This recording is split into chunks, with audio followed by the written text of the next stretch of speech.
Nous allons ouvrir la parole de Dieu ensemble. Dans l'Épître aux Romains, nous allons lire ensemble deux textes d'introduction. Romains chapitre 8, c'est le texte que nous lisions déjà la semaine dernière. Nous n'allons pas lire toute la portion que nous avons lue, mais prenons les versets 13 à 17. Ensuite, nous lirons dans l'évangile de Jean, au chapitre 16, à partir du verset 12. Il est écrit ceci: « Si vous vivez selon la chair, vous mourrez. Mais si par l'esprit vous faites mourir les actions du corps, vous vivrez. Car tous ceux qui sont conduits par l'Esprit de Dieu sont fils de Dieu. Et vous n'avez point reçu un esprit de servitude pour être encore dans la crainte, mais vous avez reçu un esprit d'adoption par lequel nous crions « Abba, Père ». L'Esprit lui-même rend témoignage à notre esprit que nous sommes enfants de Dieu. Or, si nous sommes enfants, nous sommes aussi héritiers, héritiers de Dieu et co-héritiers de Christ, si toutefois nous souffrons avec lui, afin d'être glorifiés avec lui. Amen. Gloire au Seigneur. Jean chapitre 16, à partir du verset 12, Jésus dit ceci à ses disciples: « J'ai encore beaucoup de choses à vous dire, mais vous ne pouvez les porter maintenant. Quand le Consolateur sera venu, l'Esprit de vérité, il vous conduira dans toute la vérité, car il ne parlera pas de lui-même, mais il dira tout ce qu'il aura entendu et il vous annoncera les choses à venir. Il me glorifiera parce qu'il prendra de ce qui est à moi et vous l'annoncera. Tout ce que le Père a est à moi. C'est pourquoi j'ai dit qu'il prendra de ce qui est à moi et vous l'annoncera. Encore un peu de temps et vous ne me verrez plus. Et puis encore un peu de temps et vous me verrez parce que je vais au Père. Amen. » La semaine dernière, nous avons parlé de l'œuvre du Saint-Esprit dans la vie du croyant, l'Esprit qui convainc le monde de péché, de justice et de jugement, nous introduit dans une communion réelle et parfaite avec Christ, afin que nous vivions pleinement notre vie, notre relation avec le Seigneur. Nous avons considéré les points suivants. L'Esprit opère une œuvre de délivrance. Quand on part, on sort du monde, il y a encore une œuvre à accomplir, à réaliser. Et le Saint-Esprit va s'atteler à transformer nos vies, à briser des chaînes encore et changer nos habitudes, changer notre mentalité pour nous amener à adopter la mentalité de Christ. Une œuvre de délivrance. Le Saint-Esprit va aussi rendre témoignage. Nous l'avons lu dans ce passage, Épître aux Romains. Il rend témoignage à notre esprit que nous sommes enfants de Dieu. C'est l'œuvre du Saint-Esprit et je crois que c'est là une réalité que nous vivons. Et dans la marche, à maintes reprises, il y a ce rappel du Seigneur, ce rappel du Saint-Esprit. Maintenant, tu es enfant de Dieu et tu te réjouis dans le Seigneur. Maintenant, tu es enfant de Dieu, mais tu ne peux plus vivre comme par le passé. Et donc, le témoignage du Saint-Esprit, nous rappelant que nous sommes enfants de Dieu, nous amène à réaliser tout l'héritage que nous avons, la vie en Christ. Et cela est pour nous une source d'encouragement et de joie dans la personne du Seigneur. Mais le témoignage du Saint-Esprit nous rappelle aussi à l'ordre. et nous amenant à nous détacher davantage de ce que le Seigneur désapprouve pour nous amener dans la voie de la sanctification, dans cette attente du Seigneur, de son retour. Nous avons dit aussi que l'Esprit nous aide dans nos faiblesses, il intercède par des soupirs inexprimables, dit l'apôtre Paul, et dans nos faiblesses, il nous rend inébranlables, car il y a bien souvent des difficultés, des épreuves, et l'ennemi de nos âmes est là aussi pour accomplir son œuvre, qui consiste à nous détacher, à nous séparer de l'amour de Christ. Mais le témoignage suivant est rendu par l'apôtre, inspiré par le Saint-Esprit. Aucune créature ne pourra nous séparer de l'amour de Christ, de Dieu manifesté en Jésus-Christ. Rien ni personne, aucune circonstance. Après avoir énuméré un certain nombre de difficultés, de circonstances, l'apôtre termine en concluant de cette manière-là, rien ne peut nous séparer de son amour. L'œuvre de l'Esprit est une œuvre certaine dans nos vies pour nous amener à prendre position et à ne pas nous laisser désengager dans notre voie, à ne pas nous laisser quelque part détourner de l'attention que nous portons au Seigneur Jésus, mais elle nous amène à être fermes et inébranlables. Ainsi, nous ne sommes pas appelés à être des chrétiens chancelants, vacillants, mais en Jésus-Christ, nous avons de l'assurance et nous voulons marcher dans ces voies et glorifier le Seigneur. Dans le texte que nous avons lu, je voudrais relever l'œuvre du Saint-Esprit qui nous conduit. Les deux passages parlent de la conduite du Saint-Esprit. Et Paul le dit aux Romains, et tous ceux qui sont conduits par l'Esprit de Dieu sont fils de Dieu. Et dans l'épître, dans l'évangile de Jean, Jésus promet ceci à ses disciples, quand le Consolateur sera venu, l'Esprit de vérité, il vous conduira dans toute la vérité. L'Esprit de Christ nous conduit. Il nous conduit dans toute la vérité. Il est important de considérer la pensée exprimée par Jésus, mais aussi par Paul, en employant ce verbe « conduire ». Déjà, en français, c'est un même verbe « conduire » dans les deux textes.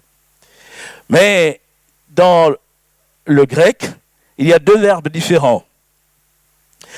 Dans le premier texte, il y a le verbe « ago » en grec.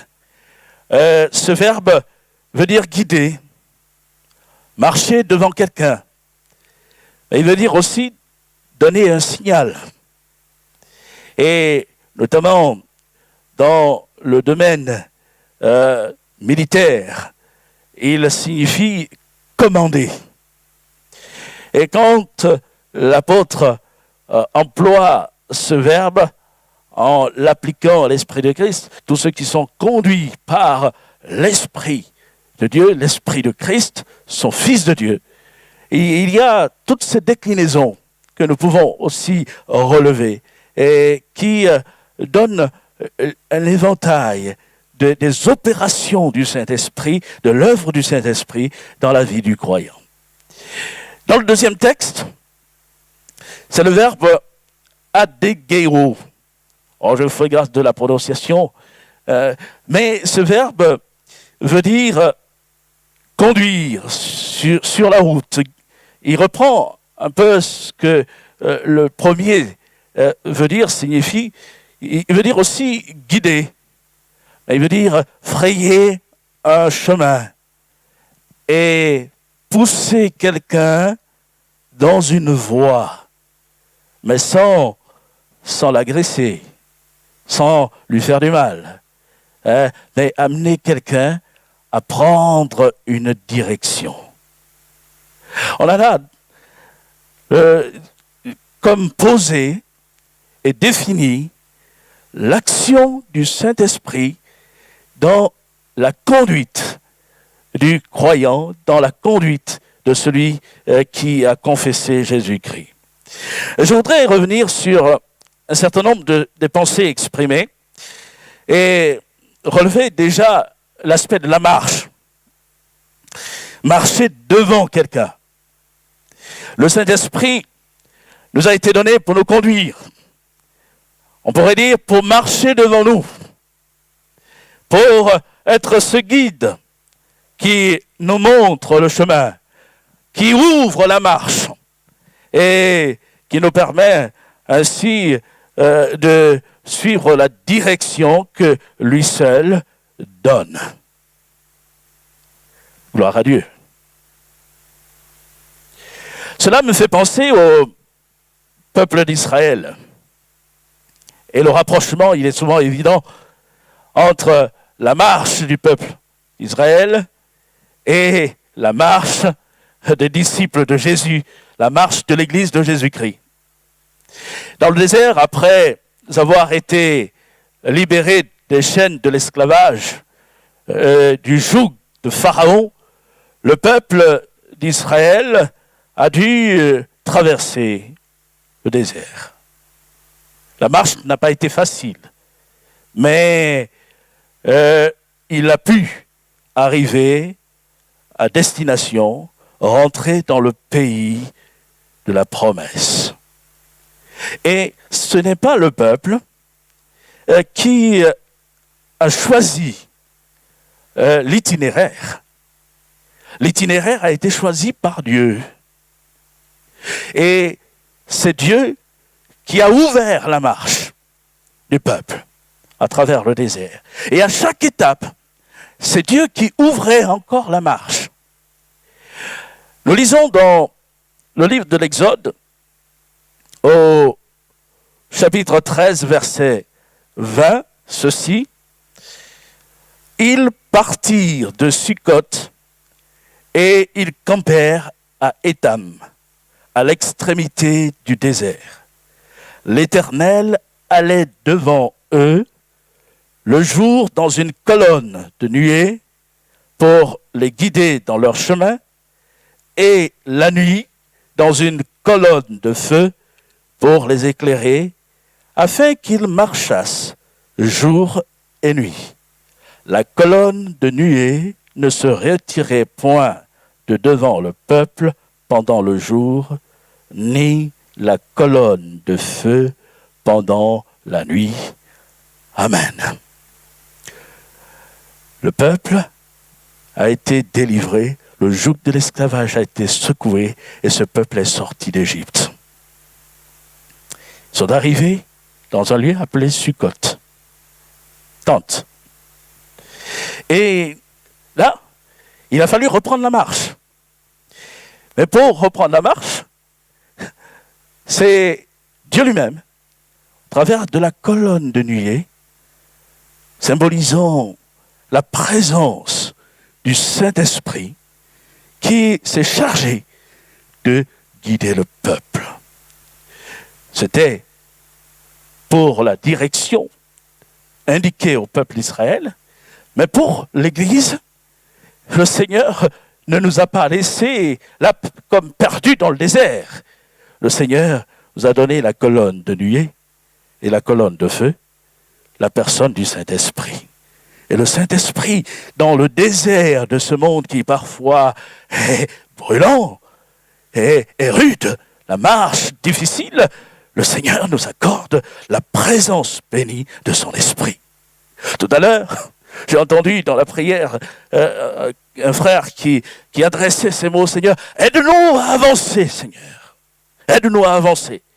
Et c'est vrai que parfois, on éprouve de la difficulté, mais nous voulons réaliser que le Saint-Esprit nous a été donné, non pas pour que nous nous arrêtions dans le désert, découragés, mais pour que nous avancions. Et par l'action du Saint-Esprit, nous pouvons avancer. Et nous pouvons suivre le chemin qui nous est indiqué, le chemin qui nous est donné. Dans ce verbe marcher devant, il y a aussi la réalité suivante. La personne qui va ouvrir la marche sera là pour guider, mais aussi pour aider. Lorsque des passages deviennent compliqués, difficiles.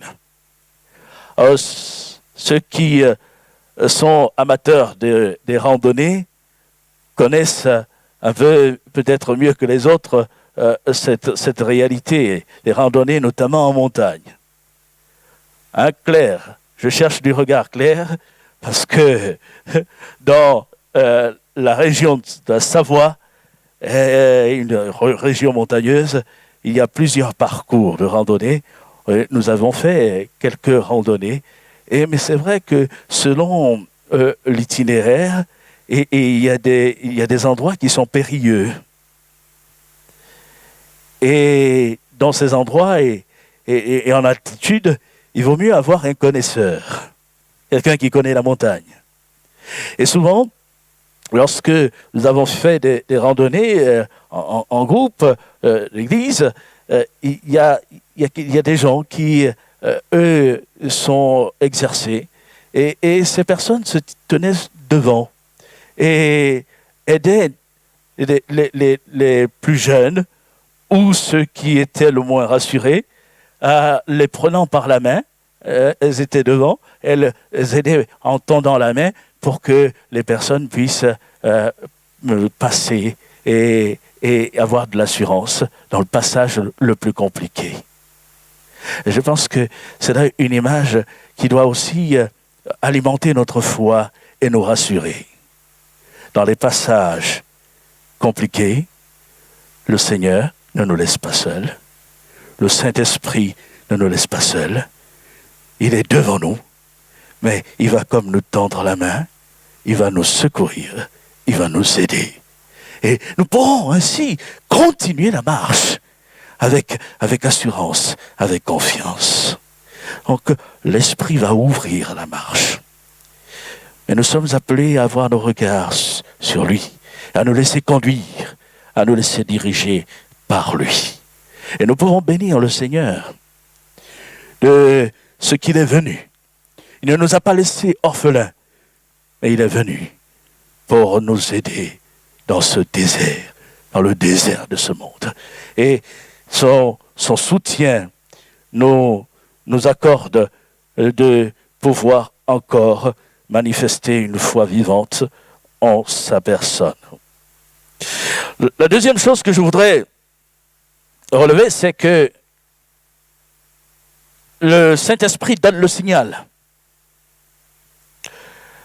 C'était l'une des significations du verbe ago, donner le signal.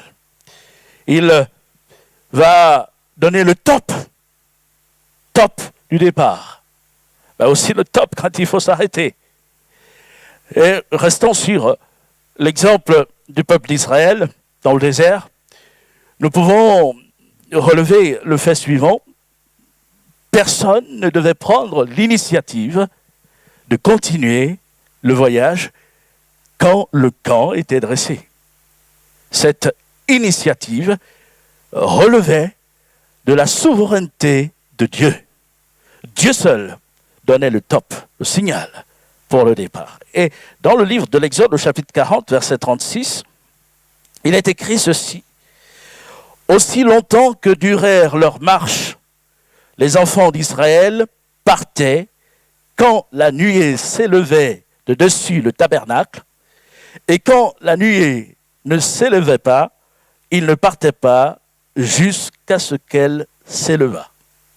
La nuée de l'Éternel était de jour sur le tabernacle, et de nuit, il y avait un feu aux yeux de toute la maison d'Israël pendant toute leur marche. Amen. Le tabernacle avait été construit selon les plans donnés à Moïse sur la montagne, dans le désert. Et il avait été dressé au milieu du camp. Tout autour du tabernacle, il y avait 3 tribus.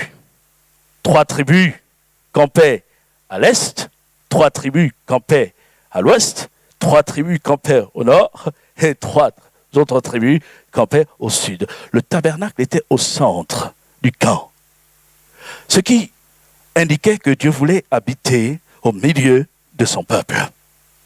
Et nous relevons que lorsqu'il s'agissait de reprendre la marche, c'est la colonne de nuée qui s'élevait au-dessus du tabernacle et qui allait au-devant pour que le peuple puisse suivre. Tout était bien organisé et le peuple ne pouvait pas partir avant. Le peuple ne pouvait que suivre le rythme imposé par la nuée et ainsi partir selon le tempo dicté par la colonne de nuée et de feu. Et on revient à l'application. Pour ce qui nous concerne, nous avons au milieu de nous la présence du Seigneur. Dieu habite au milieu de son peuple, de l'Église. C'est son Église. Et il nous a donné la nuée, là aussi pour nous conduire, pour nous guider, pour nous diriger. Et la nuée, nous l'avons remarqué, était au-dessus, toujours au-dessus du tabernacle. Au-dessus du tabernacle. Ce tabernacle nous fait penser à Jésus. C'est l'un des symbolismes qui renvoie à la personne du Seigneur.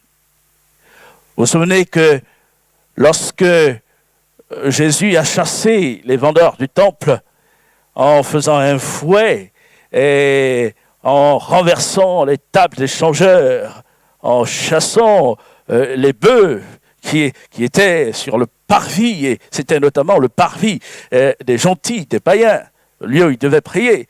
Et ce lieu, en fait, avait été là occupé, et cela faisait en sorte que les autres, les non-juifs, ne puissent plus avoir cet espace où il devait adorer le Seigneur. Et Jésus a renversé tout cela. Et lorsque la question lui a été adressée, quel miracle fais-tu, montres-tu pour agir de la sorte? Qu'a dit Jésus? Détruisez ce temple et en 3 jours, je le relèverai. Comment? Il a fallu 46 ans pour construire ce temple et toi, en 3 jours, tu le relèveras. Et Jean nous apportera l'explication. Il parlait du temple de son corps. Et après la résurrection de Jésus, les disciples ont compris cette vérité et ils ont réellement fait confiance encore au Seigneur, cru en la parole que Jésus avait dite. Jésus, le tabernacle. Dans l'évangile de Jean, il est présenté comme la parole qui a été faite chair. Jean chapitre 1er, verset 14. Et la parole a été faite chair et elle a habité parmi nous, pleine de grâce et de vérité. Et nous avons contemplé sa gloire, une gloire comme la gloire du Fils unique venu du Père. Et je voudrais souligner le verbe habiter. Et elle a habité parmi nous. Littéralement, dans le grec, le verbe employé veut dire « elle a dressé sa tente au milieu de nous ». Et on pourrait le traduire par « elle a tabernaclé parmi nous ». Et on a là le rapprochement, le lien entre le tabernacle qui était dressé dans le désert et la personne de Jésus. Jésus est le temple de Dieu, chair, homme, venu manifester la gloire de Dieu parmi les hommes.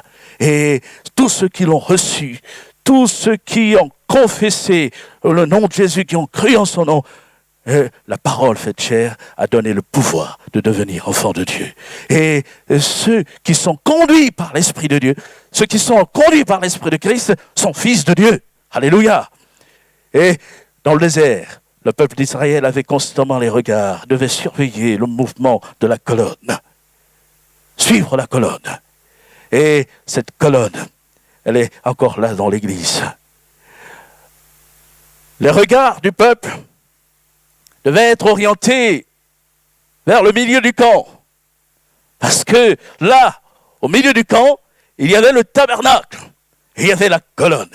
Donc la colonne amenait chacun à s'orienter et avoir régulièrement les regards fixés en direction du tabernacle.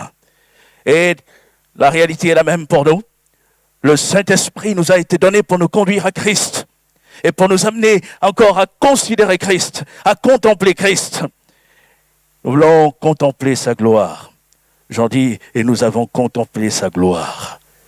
Une gloire comme la gloire du Fils unique venu du Père.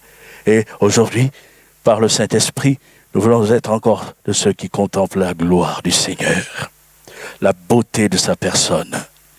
Oh, dans peut-être les passages les plus difficiles et compliqués de ma vie, je veux relever la tête, détourner mes regards des circonstances et les porter sur la personne de Jésus. Détourner mes regards de ce qui pèse sur moi, de ce qui peut-être même m'accable, pour m'amener à les porter sur la personne de Jésus. Et là, contempler la beauté, la perfection, les perfections de Christ, de celui qui est saint, de celui qui est venu libérer tous les captifs, ceux qui se tournent vers lui. Et il n'en est aucun qui se tournant vers lui demeure encore dans ses chaînes. Il est le libérateur. Il est celui qui guérit. Il est celui qui console. Celui qui renouvelle nos forces. Et ce matin, je peux venir à lui simplement, me tourner vers lui. Il dit, Seigneur, je m'approche encore de ta personne. Je m'approche de toi. Et je veux que ton esprit remplisse mon cœur. Je veux que ton esprit m'amène encore à m'attacher davantage de ta personne. Nous avons dit que dans ces verbes, il y a cette pensée de pousser quelqu'un dans la voie, mais sans le brutaliser. On pousse quelqu'un pour qu'il prenne une direction et qu'il s'engage dans la bonne direction. C'est le rôle du Saint-Esprit. Nous amener à emprunter la voie de la sanctification, comme je disais tout à l'heure, et cette pensée est fortement exprimée dans l'évangile de Jean, le texte que nous avons lu, quand le consolateur sera venu, l'esprit de vérité, il vous conduira dans toute la vérité. Il nous conduit dans toute la vérité. Le Seigneur est la vérité. Je suis le chemin, la vérité et la vie. Et l'Esprit nous conduit pleinement en Christ. Adopter la mentalité de Christ, agissant dans notre cœur, transformant notre vie pour que l'image de Jésus soit pleinement gravée dans notre vie et que nous puissions manifester la vie de Christ, les œuvres de Christ. Gloire à son nom. Nous ne pouvons pas y arriver par nous-mêmes. Même pas par notre propre détermination, notre volonté. Il faut le secours de l'Esprit et l'action du Saint-Esprit en nous pour graver en nous cette image de Christ. Mais il faut que nous disions oui, que nous soyons vrais avec le Seigneur, que nous soyons vrais avec le Saint-Esprit quand il agit dans notre cœur, quand il nous reprend, quand il veut nous conduire, quand il nous pousse de la bonne manière à encore aller vers Christ. Il ne faut pas se mentir, il ne faut pas se voiler la face, il faut être authentique, il faut être vrai. Oui Seigneur, j'ai besoin de toi. Là, j'ai besoin, tu me reprends. Là, j'ai besoin de ta situation en ordre. Oui, Seigneur, je réponds à ton invitation, car je veux ressembler à Jésus. Viens à mon secours, viens m'aider, et que le témoignage de Jésus soit encore rendu avec autorité par l'assistance du Saint-Esprit dans notre cœur et dans notre vie. Et nous pouvons bénir Dieu pour l'œuvre déjà réalisée par son Esprit dans nos cœurs. Il nous transforme, Et nous aspirons, en considérant le modèle qui est descendu du ciel, la montagne, Jésus, et nous aspirons à marcher selon ce modèle, selon la vie de Christ. Que Jésus soit élevé, honoré encore, que nos vies soient ainsi remplies de sa présence. Le Saint-Esprit vient finalement nous conduire, nous diriger, transformer notre vie, et ce, jusqu'à ce que le Seigneur apparaisse. Et c'est la raison pour laquelle il a été dit, l'apôtre Paul l'écrira, « N'attristez pas le Saint-Esprit de Dieu par lequel vous avez été scellés pour le jour de la rédemption. » Gloire au Seigneur. Et nous voulons avoir cette sensibilité à nous laisser conduire par le Saint-Esprit en plongeant nos regards sur la parole de Christ. La parole me guide, me dirige. Elle me conforte à penser comme Christ, à agir comme Christ, à réagir même comme Christ. Et quand, dans ce désert, la pression se fait forte pour me détourner de cette voie tracée, de cette direction, je vais encore demander l'aide du Saint-Esprit et du Seigneur pour pouvoir avancer et tenir bon. Alors, au milieu peut-être d'épreuves, de souffrances, d'incompréhension, mais on tiendra bon. Et en disant cela, je pense à un témoignage qui nous a été rendu par un de nos anciens pasteurs qui m'a fortement marqué au début de ma conversion. C'était Paul Calzada qui faisait une tournée missionnaire et il est arrivé au Gabon et il nous a parlé de la conversion d'un jeune homme qui travaillait dans le commerce. Il avait un patron qui était le propriétaire du commerce et lui, il aidait. Et son patron l'employait souvent et lui faisait faire des choses qui n'étaient pas tout à fait, qui n'étaient pas honnêtes. Et à partir du moment où il s'est converti, il a dit au patron, « Vous savez, patron, j'ai rencontré Jésus. Maintenant, ma vie a changé. Il y a des choses que je ne pourrai plus faire parce que ce sera contraire à la nature, à ma vie nouvelle en Christ. » Alors, le patron l'a entendu, mais il n'a pas vraiment bien enregistré. Puisque souvent, lorsque le téléphone sonnait et que les clients appelaient pour exprimer leur mécontentement, imaginez qui devait décrocher le téléphone, ben, c'était lui. Et souvent, le patron lui disait, « Dis-leur que je ne suis pas là. Je ne suis pas là. Je ne suis pas là. » Et quand il s'est converti, il a prévenu. Et ça n'a pas manqué, le téléphone a sonné. Et le patron dit, « Vas-y, décroche. » Patron, vous savez, hein, je ne mentirai pas. Mais vas-y, décroche. Et il a décroché. Dis-lui que je ne suis pas là. Le patron me dit de vous dire qu'il n'est pas là. Oh! Il s'est mis en colère. Ça lui a valu son travail. Ah, je ne peux pas te garder. Il en a embauché un autre. Et puis, le Seigneur veille. La grâce de Dieu s'est manifestée. Le frère a tout de suite trouvé du travail ailleurs. Dieu est fidèle. Quand nous voulons marcher dans ses voies, il s'est veillé sur nous. Oui, il peut y avoir de la pression, il peut y avoir de l'incompréhension, il peut y avoir des luttes, des combats. On peut être méprisé parfois, mais le Seigneur s'est veillé. Et vous savez, la suite de l'histoire, c'est que ce frère, un jour, a croisé son patron dans la rue. « Oh, patron, comment allez-vous ?»« Oh, ben, vous savez, moi, la santé, ça va, mais, au fait, qu'est-ce que tu deviens ?»« Oh, mais j'ai trouvé du travail. »« Ah, est-ce que tu voudrais pas revenir travailler pour moi? Ah non, patron. Ah non, non, vous savez, patron, que je mentirai pas. Ah, mais justement, j'ai besoin de quelqu'un qui ne mente pas. Parce que celui que j'ai embauché à ta place, non seulement il ment, mais encore il me vole la marchandise. Eh ben non, il s'était engagé et il tenait son engagement. Ça a été là un témoignage aussi pour ce patron. Ben, une vie transformée en Christ. Gloire à Dieu pour l'œuvre qu'il fait.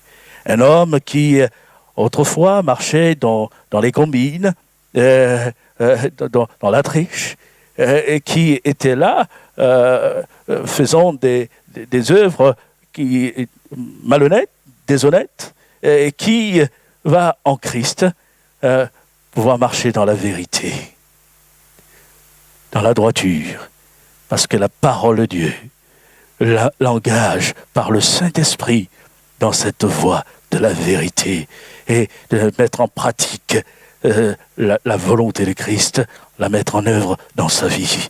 Et que le Seigneur nous y aide aussi pour la gloire de son nom. Que le Seigneur vous bénisse, mes bien-aimés, et soyons là, sensibles à la voix du Saint-Esprit, et permettons-lui d'accomplir son œuvre au travers de nous, déjà dans nos vies et au travers de nous, pour que le plus grand nombre soit touché par l'autorité du témoignage de Jésus-Christ. Que Dieu vous bénisse. Nous te bénissons, Seigneur, pour ta bonté. Nous te bénissons pour ton œuvre.